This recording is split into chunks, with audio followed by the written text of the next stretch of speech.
Hello, welcome to CGTN. This is our special coverage on China's annual political season, the two sessions. Live from Beijing, I'm Pandong. The Members' Corridor will open again soon at Great Hall of the People in Beijing. Members of China's political advisory body, the Chinese People's Political Consultative Conference, or CPPCC, will meet the media and answer questions on key national issues. CGTN will bring you live coverage on that event. But now, let's first get more updates on China's ongoing political season. Chinese President Xi Jinping has underscored the importance of education in advancing science, technology, and talent cultivation. Speaking during a discussion with political advisors from the China Democratic League, the China Association for Promoting Democracy, and the education sector, President Xi Jinping highlighted the need to foster an environment where talent thrives, individuals can maximize their potential, and expertise is effectively utilized. He emphasized that building a high-quality education system that meets public expectations fundamentally relies on deepening comprehensive reform. To achieve synergy between independent scientific and technological innovation and talent cultivation, Xi Jinping called for breakthroughs in fundamental and interdisciplinary fields, the establishment of collaborative innovation platforms that integrate schools, enterprises, and local governments, and enhanced efficiency in transforming scientific and technological achievements. Meanwhile, as International Women's Day approaches, President Xi Jinping, on behalf of the CPC Central Committee, extended his warm holiday greetings and best wishes to female deputies, members and staff at the two sessions, as well as to women of all ethnic groups and from all walks of life across China, including those in Hong Kong, Macau, Taiwan, and overseas Chinese communities. Now let's cross live to our reporter Liu Jiaxing at Great Hall of the People. Hello, Jiaxing. You've been following the upcoming event very closely. Bring us up to date. Of course, Panda. Well, here at the Great Hall of the People, we're expecting the second plenary meeting of the third session of the 14th CPPCC National Committee. Well, 1 hour before that, we're going to, expect the second members' corridor, which is the second group interview. Well, this has been initiated since 2018, aiming to, channel public aspirations into policy blueprints. So far, members from across the country, all walks of life. They could be economists, they could be farmers, they could be doctors, the list goes on. They will converge here and to field the press queries on hot-button issues. This is a place to tell stories. It's not a place to draw grand visions, even though the two sessions are the most significant political event during the year. Well, through this stage, we are expected to hear real stories from those members of how they, perform their duties over the past year and what proposals they are about to propose. Over the past year, over 5,000 proposals have been processed by the country's top political advisory body, which aims to channel, public needs into policy blueprints. And for example, during the first members' corridor of this year, I remember that CPPCC member Qiao Hong, who's also, an academician in AI and the robotics sector, said that China's robotics sector has progressed rapidly, and the country's gap between, to the world's advanced level has been narrowed. And so far, the country has even established a robotics factory that aims to rapidly develop low-cost but high-performance robotics system for the country's agricultural and industrial sectors. That's very inspiring. But that's only one example of all these proposals, of all the member stories. And as the second members' corridors about to begin, we are expected to hear more examples, and the grassroots voices are to be heard from this stage. Back to you, Panda. Thank you very much, our reporter Liu Jiaxing at Great Hall of the People in central Beijing. Now, talking about the context of the upcoming event, the Chinese People's Political Consultative Conference, or CPPCC, is the country's top political advisory body. It is primarily responsible for political consultation, democratic supervision, and the deliberation of state affairs. It discusses major principles and policies proposed by both central and local governments. The CPPCC provides proposals on matters related to political, economic, cultural, and social affairs. It also supervises the implementation of the constitution and the country's laws and regulations. Additionally, it conducts investigations and studies into social conditions and public sentiment. Since the 2024 session, a total of 6,019 proposals have been submitted. Of those, 5,091 were filed and 99.9% have been handled.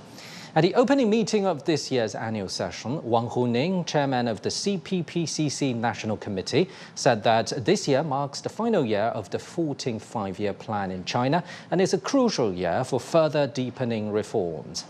He emphasized that the CPPCC should continue to harness the wisdom and strength of all Chinese people, both at home and abroad. He called on political advisors to contribute to achieve the goals and tasks outlined in the plan and to lay a solid foundation for the successful launch of the country's next five-year plan.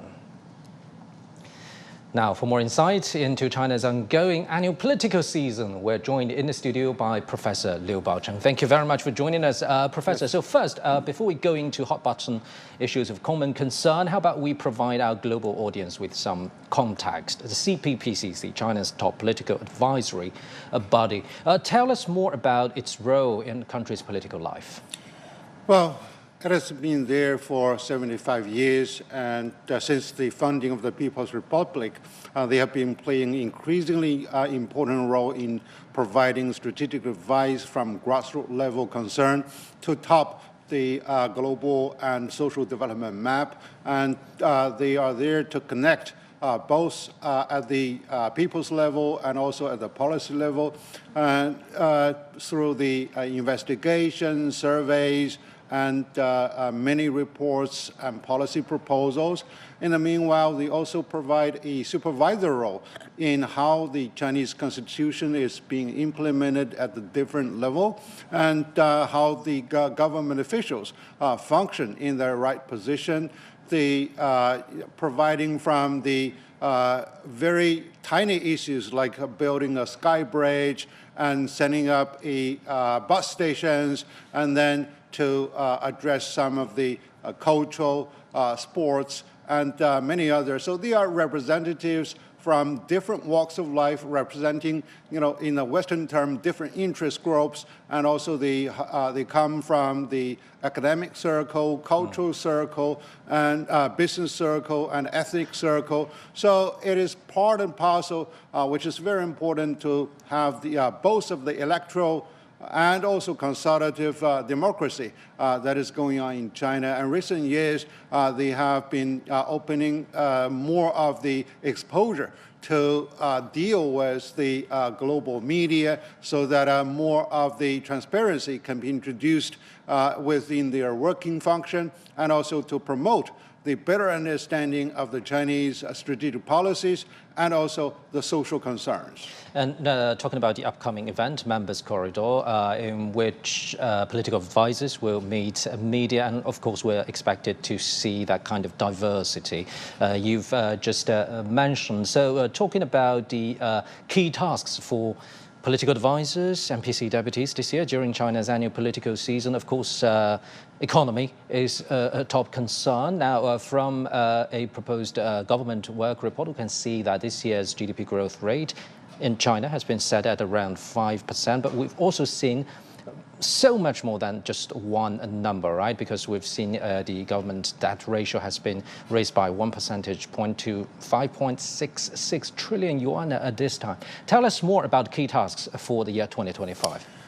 Well, given the turbulent global environment, when China is heavily dependent on the export market, we have to first shift more into the Chinese consumption pattern so that people have better jobs and regular income in order to unleash the consumption power.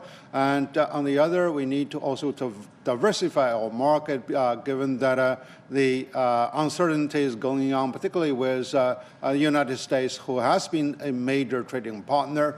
And then to maintain basic economic growth level is important to achieve a second centennial goal for a Chinese society of prosperity, and then to address more of the innovation. Because the supply side reform is strategically important on two dimensions. One is that we need to move into the frontier technology so that they can be better applied to boost the Chinese industry and with more added value. And on the other, how we can really introduce more of the application to the practical utility of the individual households so that they have the sense of complacency and entitlement to Chinese innovation drive. And then President Xi also addressed the educational sector, because we have been talking about high quality growth, new productive forces, but the most dynamic force of new productivity in the people. So I've been working with the educational sector for the past 4 decades. So I know that we do need to have the decisive measures in reforming our educational system so that they can step up with the job market, and also that they are there to be given more of this critical thinking and more innovative thinking, and also given the technological circle and learning circle would be quite different with different paradigm supported by DeepSeek, chat, etc. So, these are really the paramount issues that we need to deal with. Now, talking about paramount issues, you just analyzed the supply side reforms that we're expecting. Now, help us to better break down the demand side. Of course, one of the key tasks, as you just mentioned, is consumption, boosting consumption. This year, it's about income, it's about social welfare, and it's about so many more sectors in social life that related to both of us, right? That's right. I think consumption is both the mean and end for the Chinese economy, because the whole process of modernization is to give people the level of consumption in terms of choice, in the variety, in the quantity, and also in the quality. So now it seems that simply by offering some coupons or some subsidies to household purchase, it does not really work to the significant effect. So therefore, the government has realized, and particularly we noticed from the government report from these 2 sessions, that we need to address some of the root causes why people are not really willing to open wide of their purse, in spite of the fact that a Chinese savings rate is nearly the 50%, which is exceedingly high. So therefore, people need more confidence in their job opportunities and job security.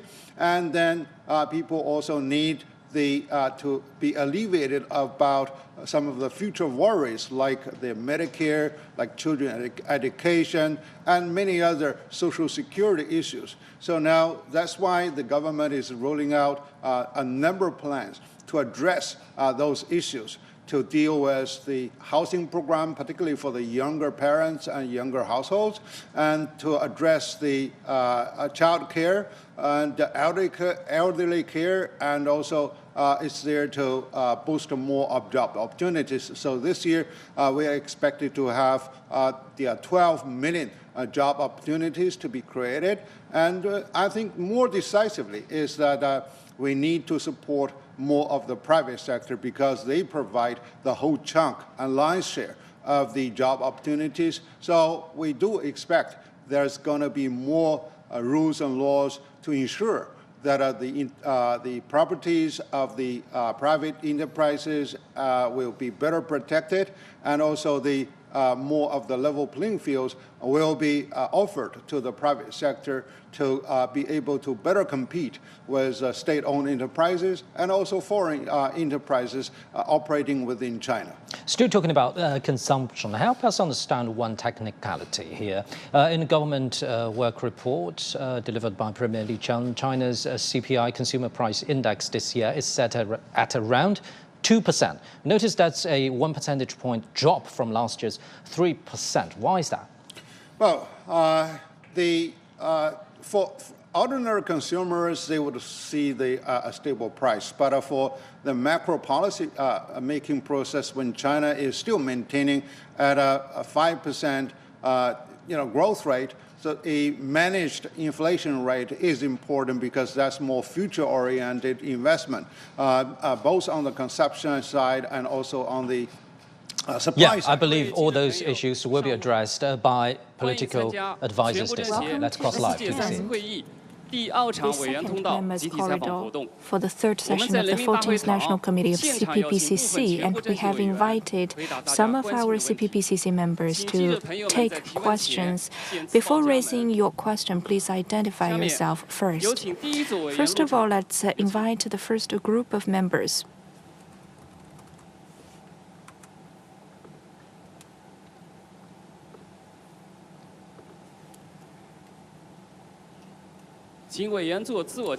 And please introduce yourself. Good morning, everyone. I am CPPCC member Yang Yi from the AVIC Optoelectronic Technology Corporate. Hello, everyone. I'm also CPPCC member, Vice Chairman of the Central Committee of Zhigong Party Xu Xiaolan. Good morning. As a CPPCC member, I am the Party Secretary of Beijing Foreign Studies University Wang Dinghua. Now we open the floor to questions and answers.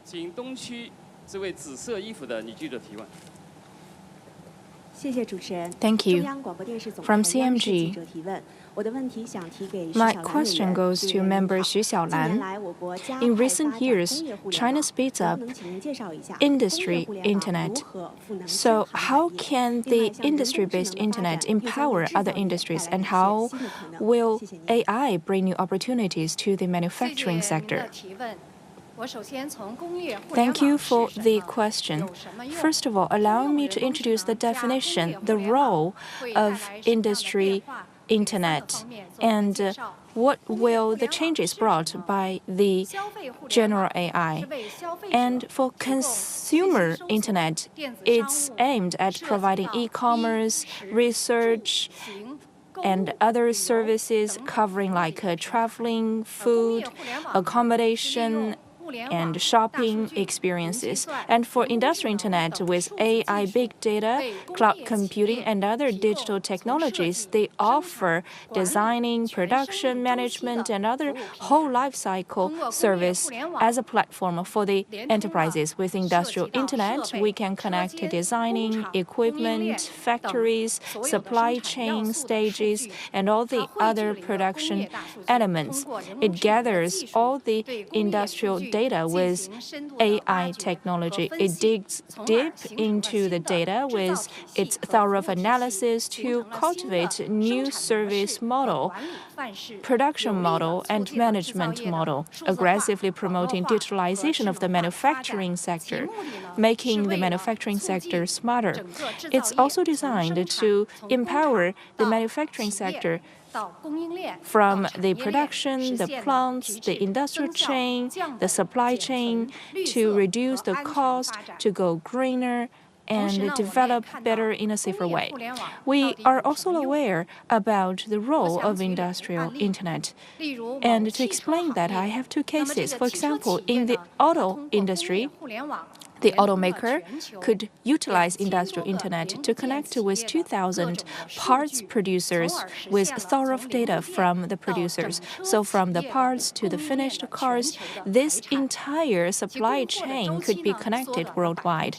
And the delivery period could be reduced by 20%. Especially the error ratio of the parts assembly is 0. For the apparel industry with industrial internet, it can connect connect with the data from the producers. For the other, it connects with the users. It can analyze the needs of the users to have some prototype on a smaller scale, and then put them into the market. And then they get feedback from the users. In the end, they could produce more popular clothes. So it can reduce the turnover greatly of the warehouse. So it leads the way compared to the other apparel competitors, but its production efficiency is 3 times more of its peers. In this year's work report, we emphasizes the accelerated development of industrial internet, and we have some detailed requirements. After 8 years of development, industrial internet has been applied into 49 economic sectors, especially among the industries. We have full coverage of the technology, contributing to 1.53 trillion RMB yuan of GDP. And also as a platform, the SMEs could tap into its benefits. The SMEs could dig more market share, have more orders and supply channels, and improve their management. So empowering the SMEs digitalization process, Gen AI plus industrial internet will also bring us more opportunities. Recently, DeepSeek is very popular, allowing us to see that the intelligent search and the text generation have strong power. And it's already applied in certain industries like pharmaceuticals, cultural, and tourism industries. In the next step, the model of Gen AI will be widely applied among the industries and corporates. With Gen AI and industrial internet, we would have some Gen model plus industry model to constitute a comprehensive system, facilitating the intelligence level and internet level of the enterprises. Also, the manufacturing sector will be further empowered to speed up their growth in digitalization. For the new type of industrialization, those technologies will pave the way. Thank you. Thank you. Next question, please.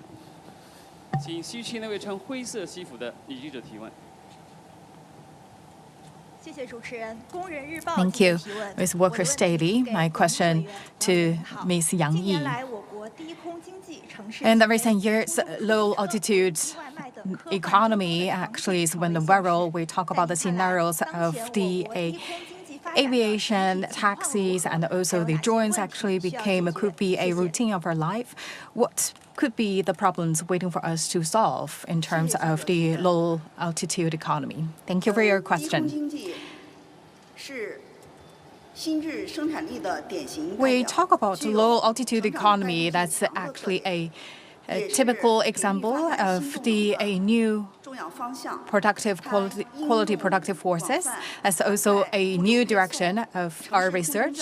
So that's covered that's the aviation, transportation, rescue and relief, and also that could cultivate new forms of economy and improve the governance capability and also reshape the future's logistics.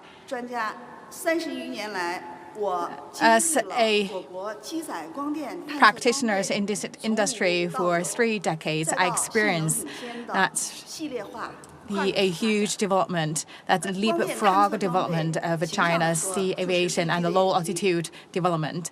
We talk about especially the photoelectric detectors. Actually, you could consider that's the eyes of the aircraft, and also the low-altitude economy mentioned first last year, and what this year you could also find that the low-altitude economy and low-altitude development mentioned again in this year's government report. With a bunch of policies to support the further development of low-altitude economy, I believe there is a vast room for further improvement. And also during this year's Spring Festival, we also could see that activities actually also with the presence of the drones that also help to make the contribution to the rural revitalization. But in Xizang, we could mention that one thing that is from a wing loan UAV that helped to give the support to the rescue relief work in Xizang earthquake and helped to found and provide many useful, helpful information for rescue efforts. And we talk about that we should focus on the security guarantee, that technology innovation, market-driven, and also other factors to all make their contribution to further boost development of a low-altitude economy. And for AVIC, work with 7 state-owned enterprises who organized a committee in this regard that helped to foster that the industrial ecosystem and also industrial system with strong competitive advantages. We believe right now it's come to the golden age for the further development of the low altitude. I believe that we open the full sky, open the full future to cultivate the new drivers and also to boost a merge of the new industries. I believe that the castle in the sky is never a dream. 好，东气这位穿白色衣服的记者提问。谢谢主持人。 Thank you. From China Education Television, my question goes to Member Wang Dinghua. As an educator, could you please introduce to us about the building of the teachers' team in China and among the quality education development, how to give better play to the role of the teachers? Thank you for the questions. China has different levels of schools with about 18.91 million teachers. Over the years, we have attached great importance to the training of the teachers with more guarantee work done for the teachers. The teachers are in good shape. The teams of professional, experienced, well-structured, and dynamic teachers are taking shape. In terms of promoting high-quality and balanced educational development, the vast number of teachers must give play to the spirits of educators, shoulder their responsibilities, and bring more benefits to the descendants. Just like Confucius, they should not discriminate against any students. They must be true to their initial mission. And just like Zhang Guimei, they must contribute themselves completely to education. And they must also educate people's ethics, not just the academic performance. Professor Chen Ling from Beijing Foreign Studies University have contributed all lifetime to different levels of education, including the primary school to universities. And to show respect to the students, he stands during his lecture. And he's very passionate in his class. He can also speak up loudly in the podium. He also attaches importance to efficiency. And once the bell rings, he will just shut up. And they are truly practicing the truth of education with their practices. The educators' dreams are not far from us. The educators are always coming close to us. They are among the teachers. We hope that all the teachers benefiting policies could be grounded, and the political, economic, and social status, as well as their career development, could be improved.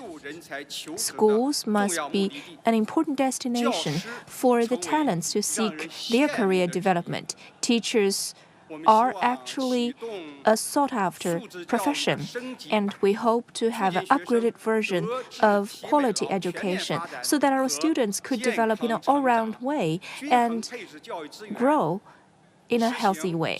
For such a balanced educational resource distribution, the presidents and teachers must have a shuffling of their posts so that more good teachers could have a wider coverage of teaching among the students. We also hope that in face of the AI development, the teachers must embrace the era of new digitalization generation. And in their preparation of many implementation of the programs, they must improve their teaching capacity and have better educational background themselves. We believe that in the future, different categories and levels of schools will spur the growth of more good teachers. Every student would be well educated with patience by the teachers, and the parents could feel that their children already have good teachers. Thank you. Thank you very much.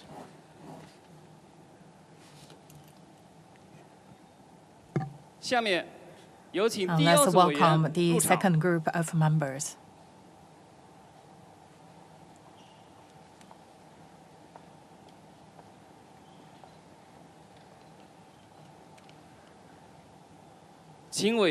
Please introduce yourself. Good morning. I'm a member of CPPCC. My name is Zhang Zhaohui. I'm the secretary of the Party Committee of the Volunteer Action Guidance Center of the Youth League. Good morning. I'm from the Xiyuan Hospital of Institute of Traditional Chinese Medicine, Xu Fengji. Good morning. My name is Aimusha Tuohe Tahong from the Wucha County of Xinjiang Uyghur Autonomous Region. Good morning. I'm the director of Institute of Physics of the Chinese Academy of Sciences. My name is Fang Zhong. The floor is open. 请西区第二排那位穿灰色西服的男记者提问。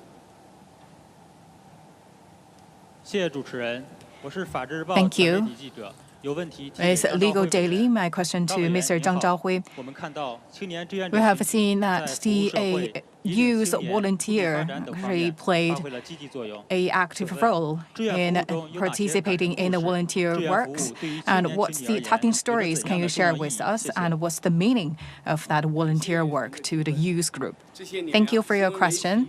And in the recent years, our media friends covered a lot about RDA stories of the youth that making their contribution in the western region of China. A lot of our youth actually focus on the development of rural areas. A lot of our volunteers also choose to stay in the grassroots, and also with the time going by, they actually loved by the locals, and also they are the lovely teachers in that region. And if you have a time, you could visit our Communist Youth League hall, and there we also showcase that the desk that I collected from Wangming University from Ningxia.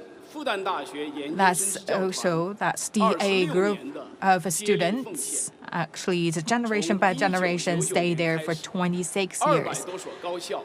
Start from 1999 and 34,000 volunteers. They surpassed the mountains, crossed the rivers, and they actually bring the knowledge and also transform that knowledge to the seed of hope in the locals.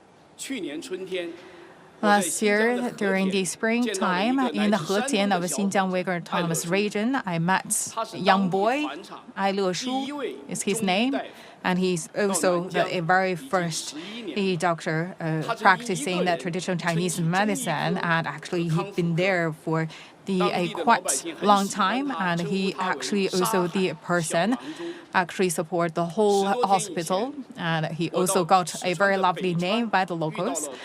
And also I saw Mr. Wang Peng in 2008, after Wenchuan earthquake struck the region. He joined that sea earthquake rescue work. And after he finished his mission, he gave up his job in the city area and back to the rural area. with decades of time passed, he still sticks to his post there. And also, a student named Wang Yan supported the work of teaching in Xizang, the Heaven's region. And also, after graduation, the students back to Xizang and a historian teacher. And also talked to her that Wang Yan actually could slim a lot, and if you could not really consist, and you could get back. Actually, but she told me that I finally found my direction and meaning of my life. And right now, she already married and also given a birth. She plays her roots there. We talk about Western region in terms of the volunteer action there. It's a big school, it's a training base. We could see that they have grown there. And they also went to the places that the people need the most. More than 500,000 youths in the past 20 years, generations of young volunteers, they have been writing the youth chapter of the glorious song. We should also sum up to these young volunteers and also to cheer up for them. Let their smiles become the most beautiful name cards representing China. Thank you. 请记者提问。请东区那位穿酒红色衣服的女记者提问。谢谢主持人，我是科技日报记者。 From the Science Daily, my question goes to member Feng Zhong. Many young people are interested in physics. They would love to know whether the basic research of physics is boring and what is the future of this discipline. Thank you for your questions. Personally, as to physics, I still think there are many to be studied. I have 30 years of experience doing research in this area, and personally, I think it's certainly not a boring thing. And actually, we are very fulfilled. We have a strong sense of achievement and happiness. First of all, the discipline physics is very beautiful. In our physical world, from the particles to the cosmos, there are different levels of physical worlds, and we cannot describe them all in just several formulas or rules. There are so many amazing science to explain. I believe that Einstein used to say that the most misunderstood thing of this world is that our world could be understood. According to him, our world is a combination of all the beauties of the basics, including the physics beauty. So I think it's truly something to go into. If we look back at the 20th century, thanks to the basic research of physics, many new technologies were spurred, and our daily lives have been reshaped by physics. For example, the transistors and magnetic storage and integrated circuits, or even AI. Those technologies benefited from the basic research of physics. In 2024, the Nobel Physics Prize went to two winners. The reason to award them with Nobel Prize was that with the basic physics study, they have contributed to AI development. So you could see the close relationship between physics and AI. If the researchers of basic research could appreciate the beauty of physics and harness their knowledge to solve practical problems, they must have a strong sense of fulfillment and happiness and achievements. And after so many years of basic research in physics in China, we've already made headways. And such basic researches have greatly facilitated the improvement of new quality productive forces. For example, the superconductors and quantum technologies. Even the EVs use lithium batteries. All of those technologies benefited from the physics studies. So I do believe that physics greatly contributed to the productive force development. In the future, we are starting to prepare some large scientific facilities. And I believe that those major technologies and facilities will greatly boost our capacity of understanding and extending the boundaries of the physical world. In the future, there are many scientific problems to be answered and resolved.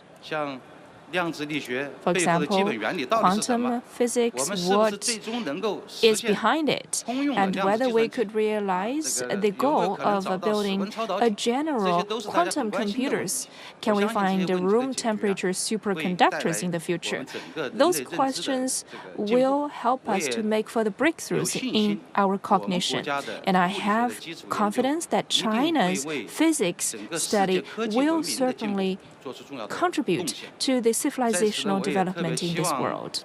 And here, I call upon our youngsters who are interested in basic research of physics to join our team.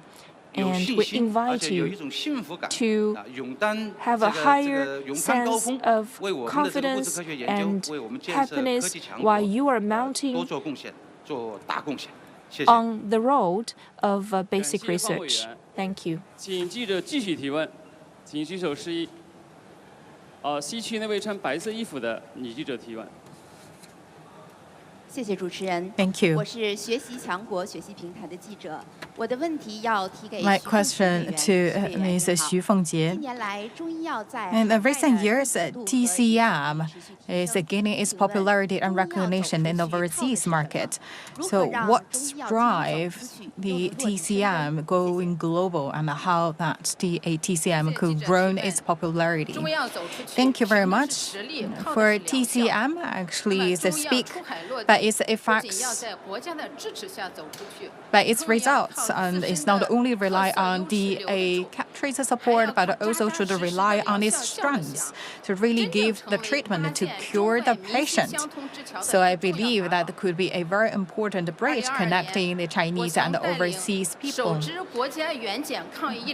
In 2000, I went to Cambodia providing the TCM service there. And also at the COSMA, that's also the Chinese Cambodian hospital, and we used the TCM to treat the Cambodian patients. They had zero knowledge about TCM, so they got to try and also saw the results and also fall in love with TCM. That's the whole journey we traveled. And also we talk about a girl that she tried the TCM and also to gain her hearing capability and call her mom once again. And because she suffered that adverse reaction for 2 decades, and also a patient and sitting on the wheelchair for many years, and we used the TCM to make that the rehabilitation not only rely on one way. So the patients came in with the wheelchairs, and they started to feel that the treatment and result of TCL, they felt very happy and satisfied. And the year actually we provided the service to 34,000 patients there, and also the reputation of TCM and the TCM doctors also gained popularity there, and that's also become a golden name card of TCM, and that's also triggered the establishment of the China-Cambodian TCM Center there.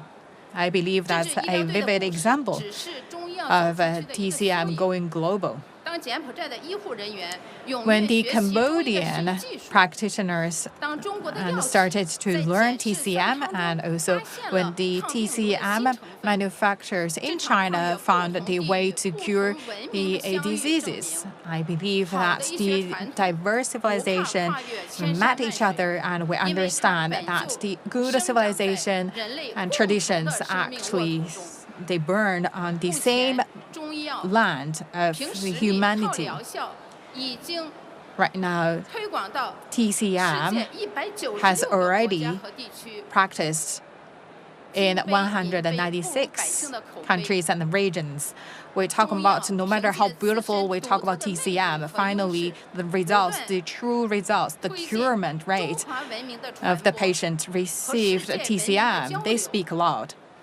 I believe that TCM also helped to promote communication among different civilizations. And the TCM provided the Chinese descriptions and also the Chinese wisdoms. And I believe that also to create a community of a shared future. And wish you all good health. 谢谢徐委员，请继续提问，请举手示意。请东区这位穿西服的、戴红领巾的男生提问。谢谢。谢谢主持人。 Thank you. I come from Xinjiang Broadcasting.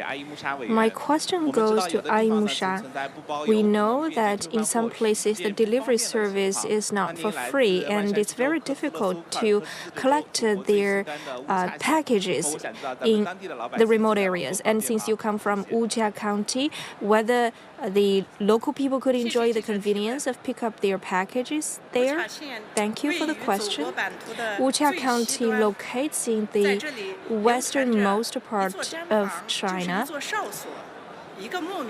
and one house might be just the watch house, and one soldier may carry with him a touching story.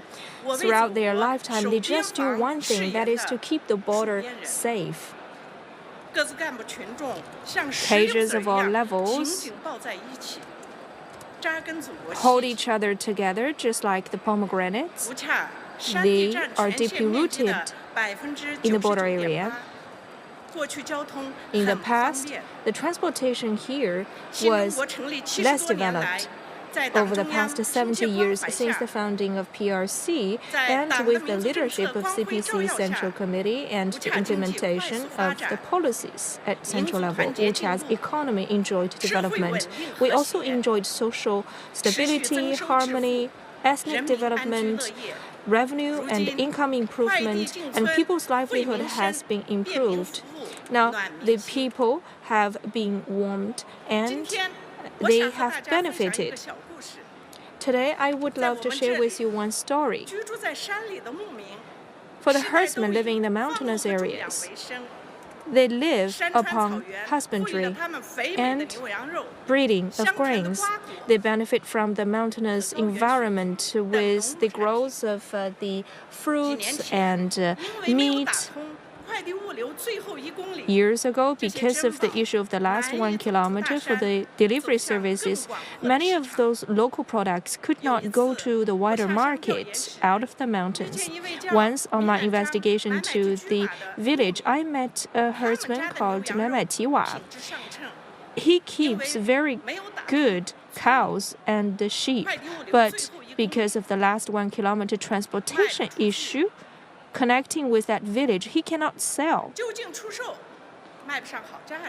And if he sells just in the surroundings, the price is not good. So I felt for him. Changes began with the campaign of delivery service at national level.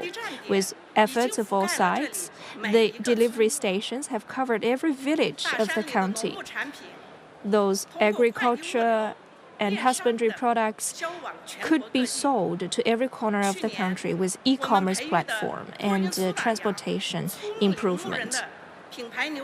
Last year, the branded meat have been sold nationwide with the revenues of sales doubled. And in the past, nobody knows about our local produce, but now they could be sold outside. For the packages to access the villages, we can connect with the urban and rural areas and also with people's hearts because we lighten up their hope. The packages enable their local produce to have wings to fly other places. And the local villagers are happier. you could find their smiles more frequently on their faces. We invite you to pay a visit to my hometown to experience the beauty of our border. Thank you. Thank you, 4 members.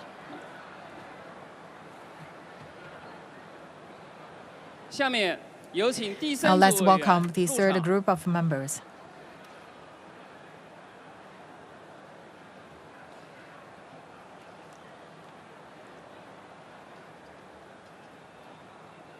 Please introduce yourself. Good morning. My name is Zhang Shuxin from Guangxi Beibu Gulfport Group. Good morning, member of CPPCC Yuni Culture and Heritage Center. My name is Yang Yuni from Yunnan Honghe Hani Ethnic Group. Good morning. I'm from Chongqing Ceres Group.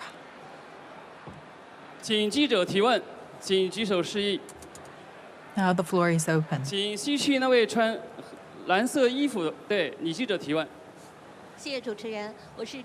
Thank you. With the CMG, my question to Mr. Zhang Shuxin. We know that a new corridor, Land Sea corridors, started from its planning to the operation already for 6 years. And what's the result of that corridor? And what benefit it has brought? Thank you for your question, and also thank you for the care and support of Land Sea corridor, and that's a very important trade corridor right now. That's more than 10,000 trains traveling, and also sending that's more than 1,000 of categories to the countries around the world, and that's also the Land Sea corridors connecting ASEAN and with the low cost. And for Beibu, the Gulfport Group, actually that's also located nearby, and last year we surpassed the 9 million TEU, and we're ranking the top frontier in terms of that the cargo loading and unloading, and also help us to get further involved in the global industrial supply chain, so which also exported the vehicles to ASEAN countries, but it's really time costly and also it's very expensive. A vehicle from Chongqing to ASEAN countries through this new way, it helps us to shorten 15 to 20 days, and logistic costs is also further reduced. In 2024, through that the gateway, we exported the 35,000 TEU to the ASEAN countries, increasing by 24%. And through that the corridor, we also export to the overseas the factories for the Wulin vehicles, and also the Wulin automobile become one of the popular brands in ASEAN countries. I believe that's also one of the examples how that corridor support the connection, interconnectivity of China and also overseas market. That also help the Chinese market to open up the foreign market. We talk about that the lemon and also sugar, as also other agricultural products.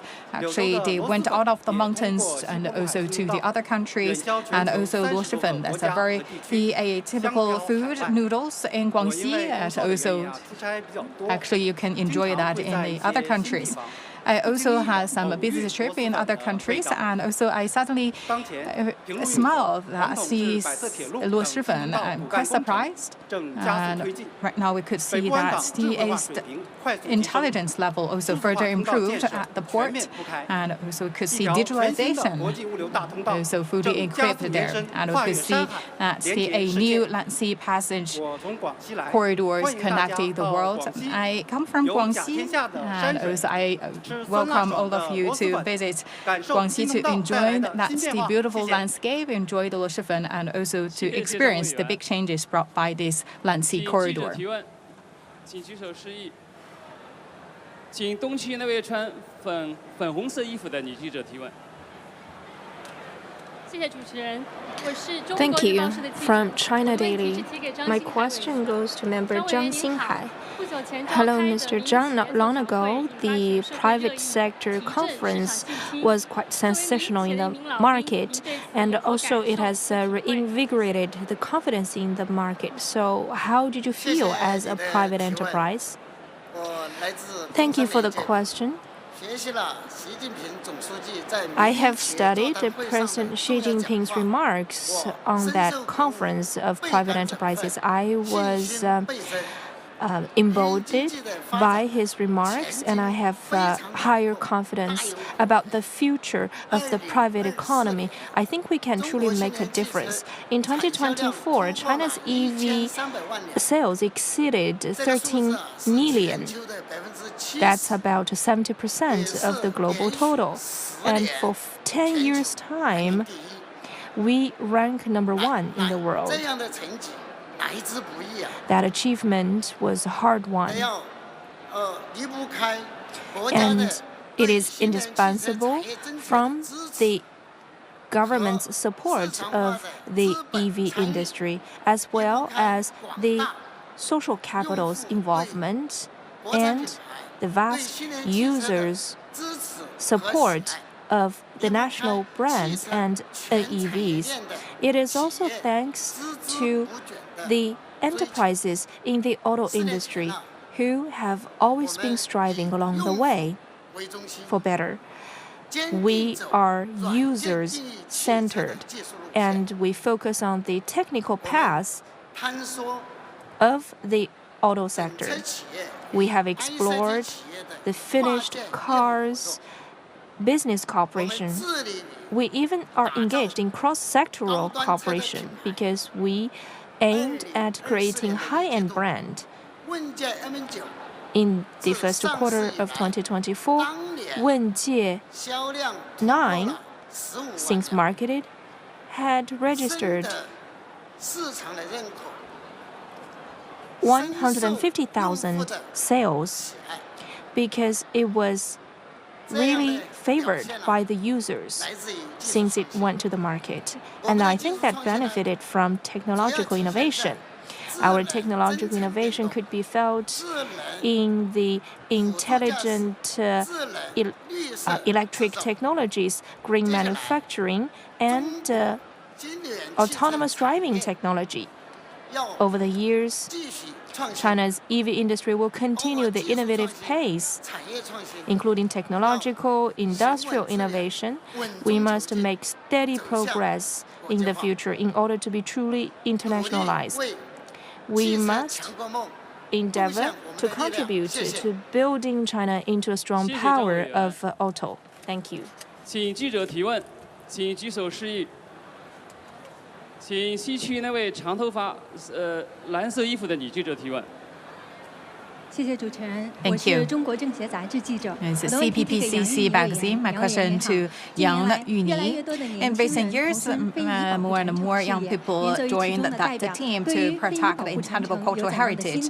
And as one of the members in this team, what's your take on that and how to invigorate the intangible cultural heritage?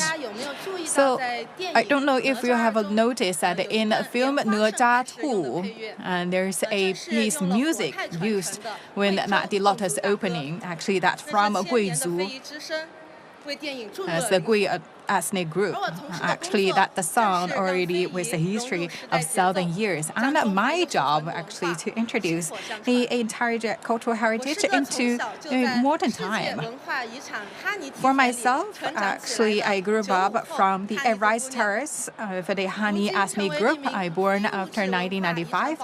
Right now, I'm also a practitioner and a promoter of China's traditional cultural heritage. And also in my university time, I back to Honghe County, that's my hometown. Besides the rice terrace, I established the unique cultural and heritage centers. And also in the past almost 10 years, we had a large group of young people, young kids.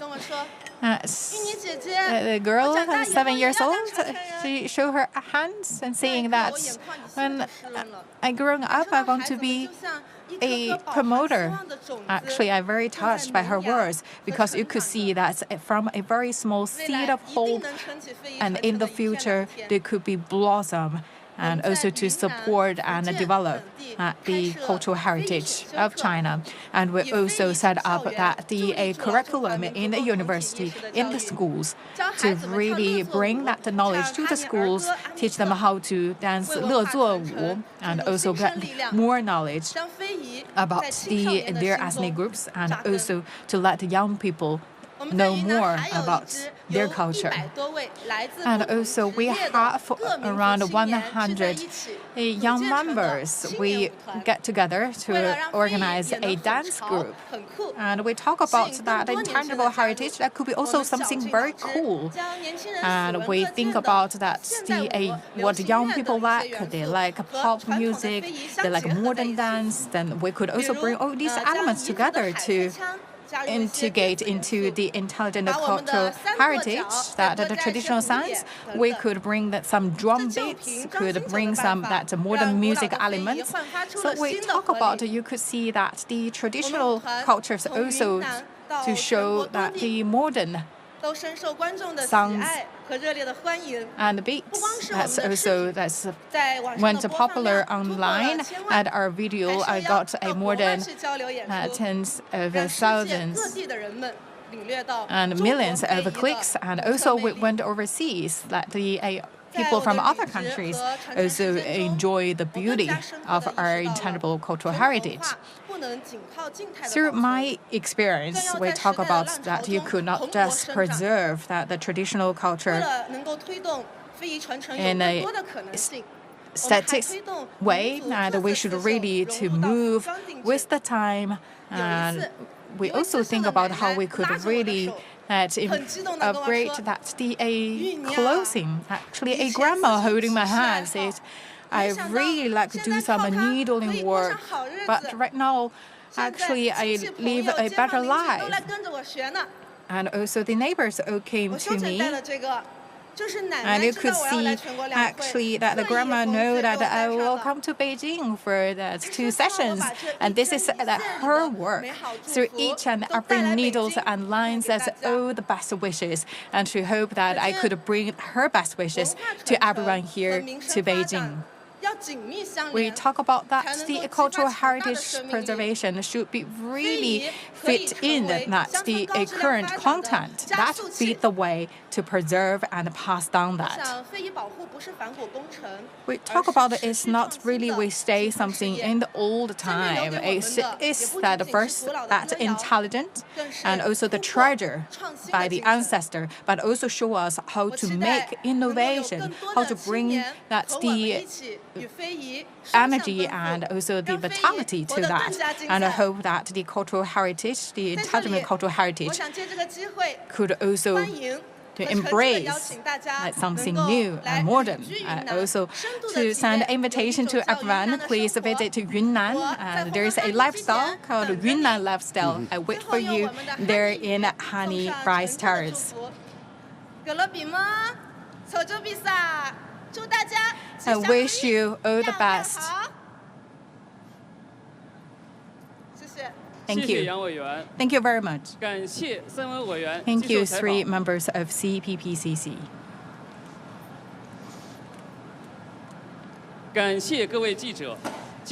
And this comes to the end of the members' corridor. We will have a 3rd members' corridor in the morning of the 10th of March.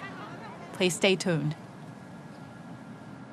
There was a members' corridor media event held by the 3rd session of the 14th CPPCC.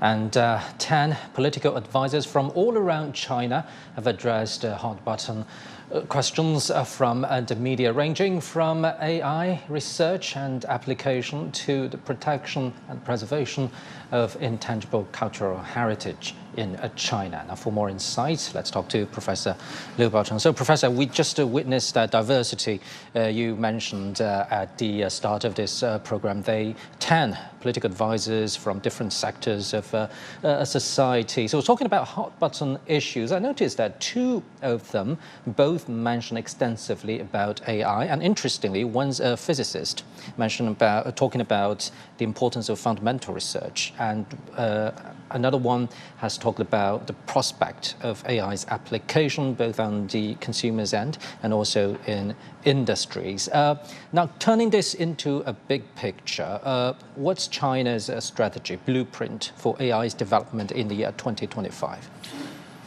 Well, global competition is getting very tough because the fourth revolution produces both the promises and also anxieties in the policymaker circle and also in the industries in a new way of competitive landscape. So therefore, China is not willing to lag behind and continue to emulate, and China wanted to innovate. So this really requires fundamental research to support, because we used to be able to amplify what is already there in the technological fruition. But now we need to really have more of an indigenous innovation. We both have the capacity, and also the external environment does drive China to go for more fundamental research, which is very time-consuming, but it is there to set the foundation for further sprouts over the technological advancement. And then this year, I think more application will be used to start with the Chinese rural revitalization. For 1,000 years, the Chinese people use cows and plows to deal with the fields. Now we see more drones, more of the a low-altitude economy that is being there to monitor the climate changes and to deal with the disaster prevention, etc. And then another very important thing is that how this can be used in the medical circle, and also particularly to how to, those robots, those information response can be there to service those elderly generation in those nursing homes, and even in those who are lack of their children care, staying at home. And then education is an important part, because we do see a disparity between the coastal area, urban area versus the hinterland area versus the rural area in the different level of educational quality and educational diversity. So now with more of the artificial intelligence that's over there and helped by the conventional connectivity of internet, so I think more of the knowledge will be more equalized among different fields, different areas. And then we have been talking about the educational reform, so more of the teachers are going to receive the same level playing field of training so that they are able to disseminate more information. And then the internet technology is also applicated to connect the different operational parts of the entire supply chain. So as we have been talking about the internet, the industry, we used to introduce the ERP across different industries so that they can form a coordinated or synchronized decision, but that was not very successful. But right now, with artificial intelligence that's over there, we are going to see that there's going to be more confidence and more efficiency in the entire operation of the supply chain between a manufacturer, logistics, and retailers. So we've talked about supply chain, we've talked about demand. Now let's turn to a network that stands right in between of the two, that is the logistical network in China. And I'm quite impressed by remarks from this political advisor from Xinjiang. She's not only from Xinjiang, but she's from the westernmost part of Xinjiang, Ulukat County, that is the westernmost county in China, to be honest. And she talked about improvement of logistical connection from that remote part in China to the whole country. I believe you also had experience like this. If you want to purchase something from Xinjiang through online shopping, usually the postage is quite high, and it takes a much longer time to deliver it to you, and some sellers even reluctant, to ship things to Xinjiang due to the long distance. But now things have been improving. Now, this reminds me of remarks from China's transport minister about 2 days ago. He said in the year 2024, the whole logistical cost in the country has been lowered by 400 billion yuan due to a much better connected national logistical network, combining water, railway, and highway together. So tell us the importance of this improvement for the building of a national unified market. Yes, that's part of my research for the Chinese decision makers. That reminds me that 10 years ago, when we were driving an SUV in Xinjiang, and the road was already very good for connectivity, but we drove 8 hours without being able to find any place to eat. And we had the idea of getting out of the car to hunt for a rabbit, and then we saw the eagles were swirling around us. So right now, the situation has completely changed. So road is only the basic infrastructure, but more importantly is that the business must be invigorated so that they are able to take better advantage of the roads. And then the internet connectivity for better communication between people. And then the institutional structure, because the Xinjiang or any part of the world of China needs to be better connected with the same type of standard as to from the toll gates to the measurement of the tonnages that the trucks can carry, and to the smooth pass of different vegetables into different regions. That does really produce the uncomparable advantage that any other market can address, because this really reduced the cost of operation, reduced the cost of time, and gave more assurance, and particularly for some of the parts and or vegetables that are very time responsive. So therefore, it gives people the sense of benefit and the accountability. So, from the short distance transport to long distance transport, and also it's a mighty fabric, from the roads to the air, and also to the many other even pipelines. So these are there to help to give more confidence to Chinese economic growth and also to business decisions. Thank you very much, Professor Liu Baocheng there. In about an hour, Chinese Foreign Minister Wang Yi will meet journalists at the Media Center in Beijing. He will take questions on China's foreign policy and diplomatic relations. CGTN will bring you live coverage on that starting at 09:30 Beijing time, that's 01:30 GMT. Do stay tuned with that. I'm Pan Deng in Beijing. See you soon.